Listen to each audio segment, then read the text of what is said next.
अस्सलाम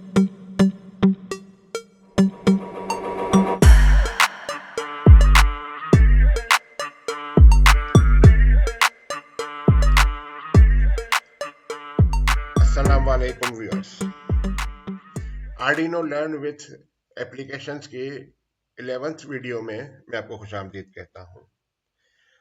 आज की इस वीडियो में और इससे अपकमिंग 2 या 3 वीडियोस में हम लोग लूप्स को पढ़ेंगे। आर्डिनो या सी लैंग्वेज में 3 किस्म के लूप्स हैं। Number 1 for loop, number 2 while loop और नंबर 3 डू वाइल लूप। तो आज की वीडियो में हम फॉर लूप को समझेंगे। लूप जहां पर भी कहा जा रहा है, चाहे फॉर लूप हो या while do while loop, loop का मकसद ये होगा कि हम एक section of the code repetitively चला रहे हो। तो ये रिपीटेशन किसी ना किसी कंडीशन पे डिपेंड भी करेगी। तो फॉर लूप में इसका क्या प्रोसीजर है, क्या मेथड है, क्या कंडीशन है, पहले इसको हम डिस्कस कर लेते हैं। फॉर लूप के लिए हमारे पास सिंटैक्स जो है फॉर ब्रैकेट ओपन। अब यहां पर इस ब्रैकेट के अंदर हमें 3 चीजें एक्सप्लेन करनी होंगी। नंबर 1, कोई भी एक वेरिएबल जो चाहे तुम यहीं पे क्रिएट करें, चाहे तो हम इससे पहले क्रिएट कर चुके हो, उसको इनिशियलाइज करना। जैसे हम यहीं पर वेरिएबल क्रिएट भी कर रहे हैं और उसको इनिशियलाइज भी कर रहे हैं। नंबर 2, किस कंडीशन के अंडर ये लूप एग्जीक्यूट होना है।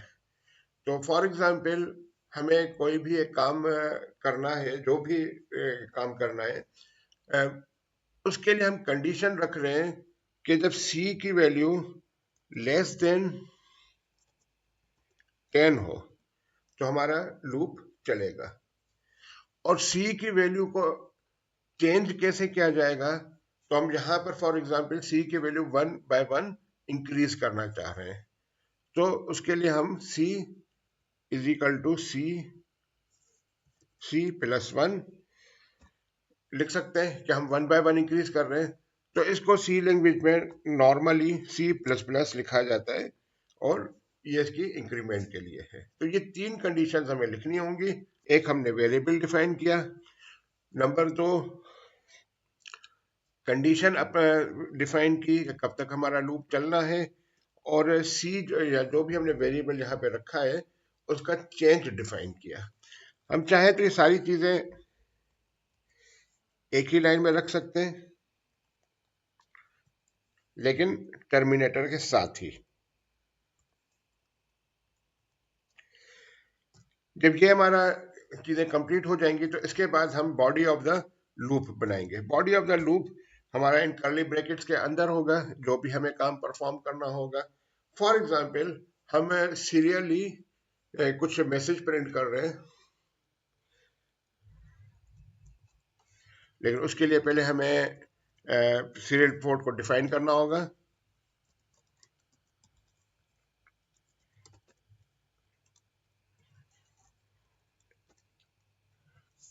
सीरियल पोर्ट को हमने डिफाइन कर दिया यहाँ पे, और यहाँ पर हम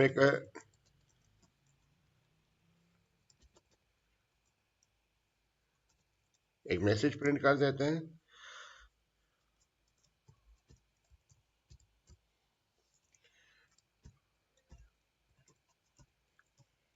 प्रोबोलॉजिक्स और आखिर में सेमीकोलन। चलें जी, इस कोड को हम चला के देखते हैं। अगर आप गौर करें तो ये तो कंटिन्यू ही इसको प्रिंट कर रहा है। क्यों? क्योंकि हमने इसको कहीं पे रोका नहीं है। तो इसको रोकने के लिए हम एक काम ये कर देते हैं कि हमारा कोड अगर कहीं पे हम चाह रहे हैं कि रुक जाए और उसे आगे एग्जीक्यूट ना हो, तो उसके लिए हम ये सिंपल लाइन लिख सकते हैं। इसकी वजाहत मैं आगे की वीडियोस में दूंगा।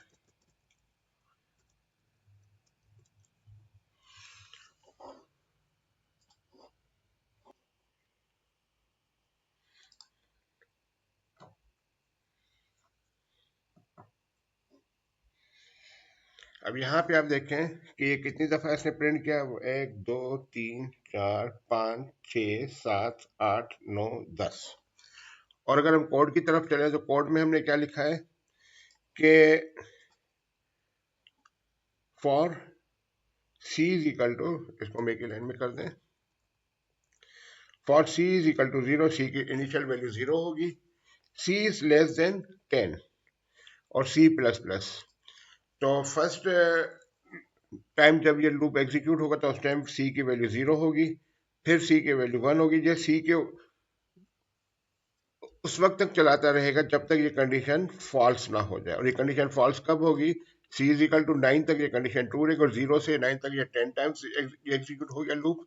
और जब ये प्लस प्लस करके सी की वैल्यू को 10 कर देगा तो ये इस लूप में से बाहर आ जाएगा। अब यहाँ पर हम सी की वैल्यू के लिए भी एक काम कर देते हैं कि सी की वैल्यू भी साथ में प्रिंट कर देते हैं।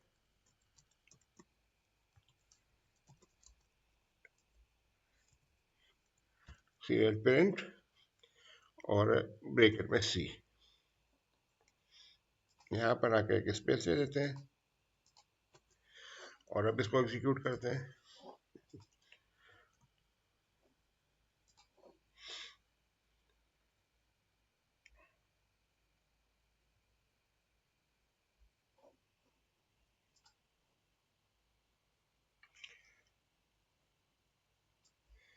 तो आप देख सकते हैं अब कि यहाँ पर ये पहले सी की वैल्यू को प्रिंट कर रहा है। पहली वैल्यू उसने यहाँ पर प्रिंट की होगी, तो वो हमारे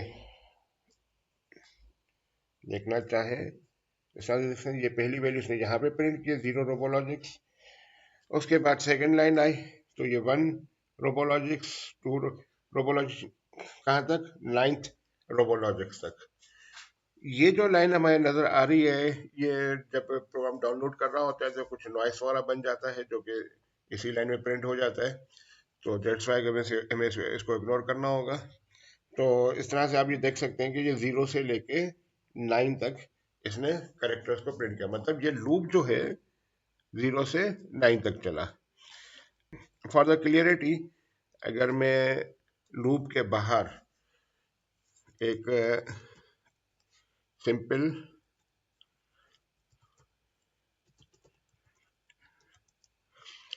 ब्लैंक सीरियल प्रिंट एलियन कर दूँ तो ये नेक्स्ट लाइन पे आ जाएगा। किसी भी अगर ये नॉइस वाली लाइन पे होगा तो उसको इंटर करके हमारी न्यू लाइन पे आ जाएगा।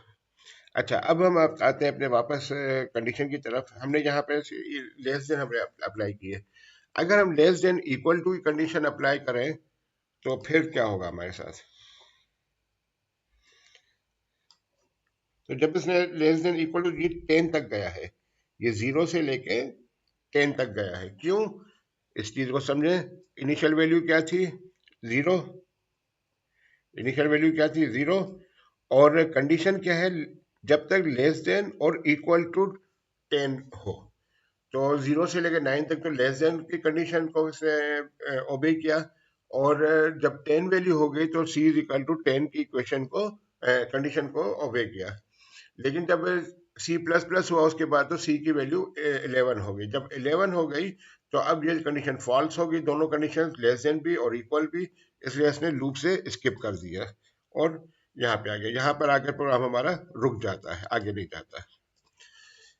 अच्छा, अब इस इंक्रीमेंट की अगर हम बात करें तो इस इंक्रीमेंट को हम जरूरी नहीं कि सिर्फ सी प्लस प्लस ही रखें, हम 2 का भी इंक्रीमेंट कर सकते हैं।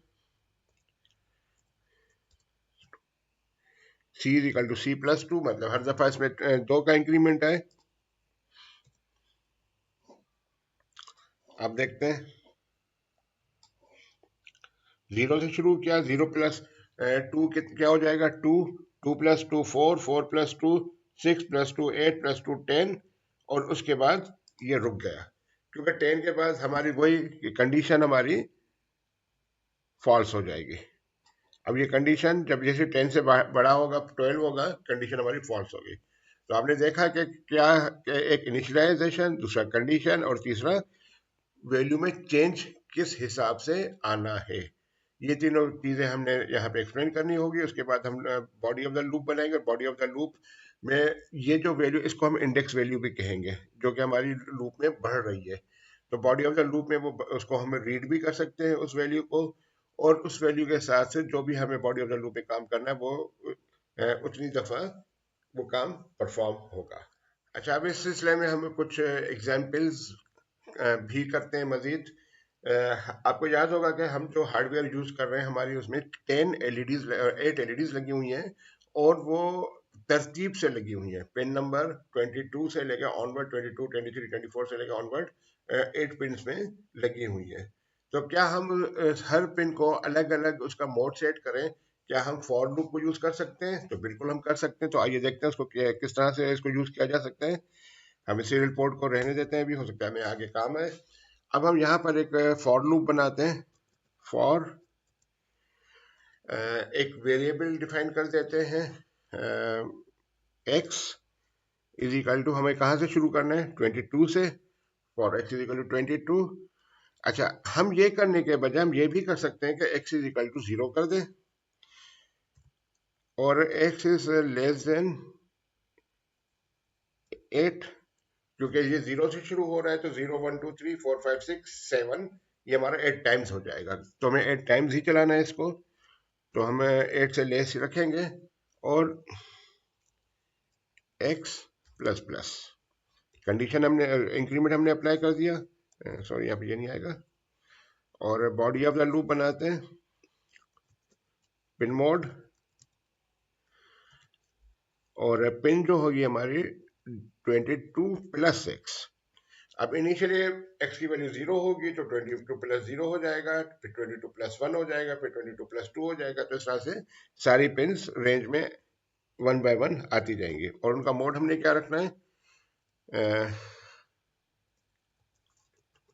आउटपुट। तो इस तरह से हमारी इन 2 लाइनों की मदद से हमारा ये काम कंप्लीट परफॉर्म हो जाएगा। फिर हम बॉडी ऑफ द लूप में आ रहे हैं, और बॉडी ऑफ द लूप में मैं इन सबको डिलीट कर देता हूँ।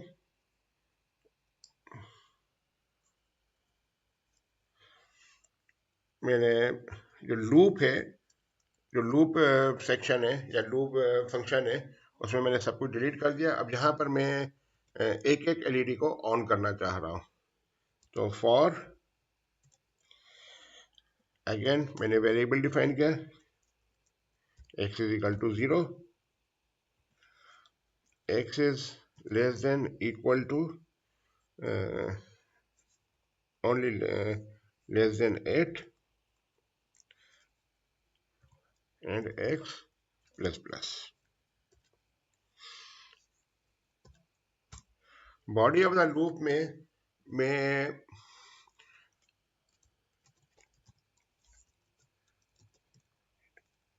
डिजिटल राइट, और पिन जो है हमारी 22 प्लस x, और उसको हमने ऑन करना है 1। और जब ये बॉडी ऑफ द लूप से निकले तो हम इसको अभी इस स्टेज पे रोक दें, ताकि ये रोकने वाला भी बात आपको समझ में आए कि यहाँ पे आके रुक जाएगा। लेकिन यहाँ पर हम एक डिले भी दे दें, ताकि हमें फिजिकली नज़र भी आए कि एक एक एलईडी ऑन हो रही है। हमने 1 सेकेंड का डिले दे दिया। तो इस प्रोग्राम को कंपाइल करते हैं। एरर। अच्छा, यहाँ पर एक्स को हमने डिफाइन करना है, जो कि मैंने यहाँ पे डिफाइन नहीं किया। 1, 2, 3, 4, 5, 6, 7, 8। अब 8 पे आके हमारा प्रोग्राम रुक गया है। अच्छा जी, अगर हम ये चाहें कि जिस तरतीब से हमारी एलईडी ऑन हो रही हैं, उसी के रिवर्स में हमारी एलईडी ऑफ भी हो जाए, तो हम क्या करेंगे? इसी लूप को अगेन रिपीट करेंगे, लेकिन अब हम लास्ट पिन से फर्स्ट पिन की तरफ आएंगे। तो फॉर, अगेन हम एक वेरिएबल डिफाइन कर रहे हैं, x इक्वल टू 7। इनिशियलाइज हम इसको करेंगे 7,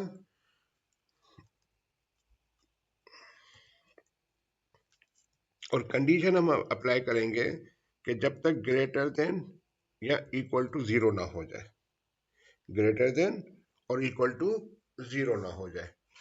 और चेंज के लिए हम अब x माइनस माइनस मतलब एक एक करके डिक्रीज हो। बॉडी ऑफ द लूप में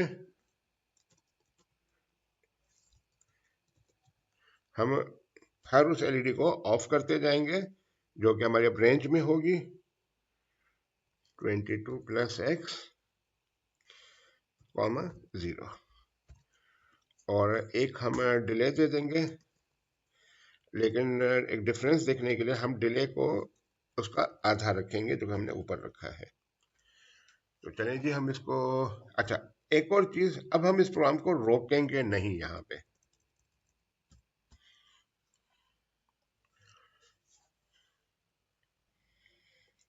वैल्यू इंक्रीज होना शुरू हुई,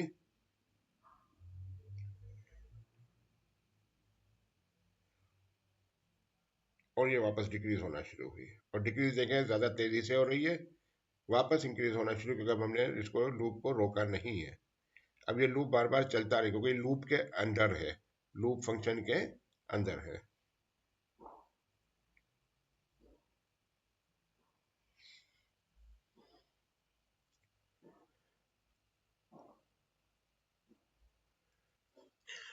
इफ की एक, सॉरी फॉर की एक और एग्जांपल में हम ये करते हैं कि हम 8 स्विचेस को भी इनकॉर्पोरेट करते हैं, कि मतलब हर स्विच के कॉरस्पॉन्डिंग एलईडी ऑन हो जब हम उसको प्रेस करें, और उसकी कॉरस्पॉन्डिंग एलईडी ऑफ हो जाए जब हम उसको रिलीज करें। तो सिमिलर वे में हम सेटअप में हम 8 स्विचेस को भी आउटपुट पुल अप मोड में सेट कर देते हैं, और इसी लूप के अंदर ही कर देते हैं। हमारे स्विचेस जो लगे हुए हैं वो लगे हुए हैं पिन नंबर 2 से ऑनवर्ड। तो 2 प्लस 2 प्लस एक्स, और इनका जो मोड है वो हमें इनपुट पुल अप।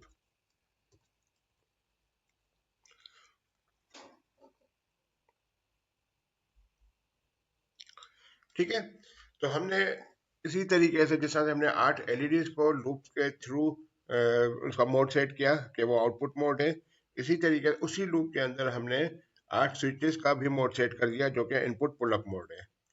अब यहाँ पर हम इन सबको डिलीट कर देते हैं और इनको फिर से हम काम करेंगे इस पे, और again for loop for integer c is equal to 0, c is less than equal to 7। जब तक c की वैल्यू लेस देन है या इक्वल है 7 के, तो ये इसको कंटिन्यू रीड करेगा, और इंक्रीमेंट हम c प्लस प्लस लगाएंगे। यहाँ पर हर स्विच को इंडिविजुअली रीड करेंगे और उसके स्टेटस के हिसाब से एक्शन परफॉर्म करेंगे। लेकिन अब लूप का एडवांटेज लेते हुए हम हर स्विच पे जाने की जरूरत नहीं है, क्योंकि सबका फॉर्मेट एक जैसा होगा। हम सिर्फ इफ की कंडीशन, इफ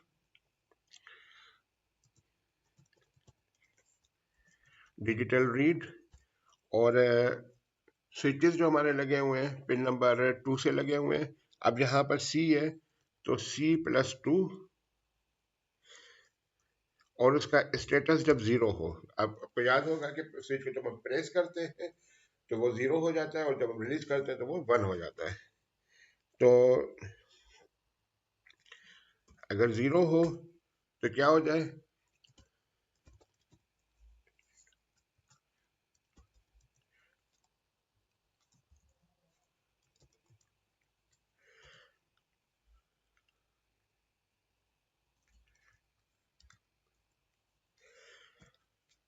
उसे के कॉरस्पॉन्डिंग जो एलईडी है वो ऑन हो जाए। और अगर स्विच प्रेस्ड नहीं होगा तो उसमें वैल्यू 1 आ जाएगी, और 1 आने की सूरत में वही एलईडी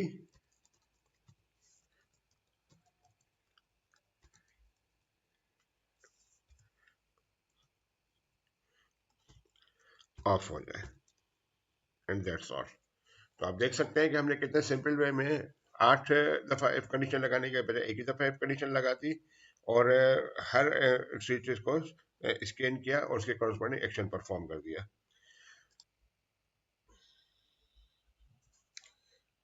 हमने फर्स्ट स्विच प्रेस किया, एलईडी ऑन हो गई, रिलीज करते ऑफ हो गई। सेकेंड स्विच, और अगर मैं इन दोनों स्विचेस को एक साथ कर रहा हूँ तो दोनों एलईडीज ऑन हो रही हैं।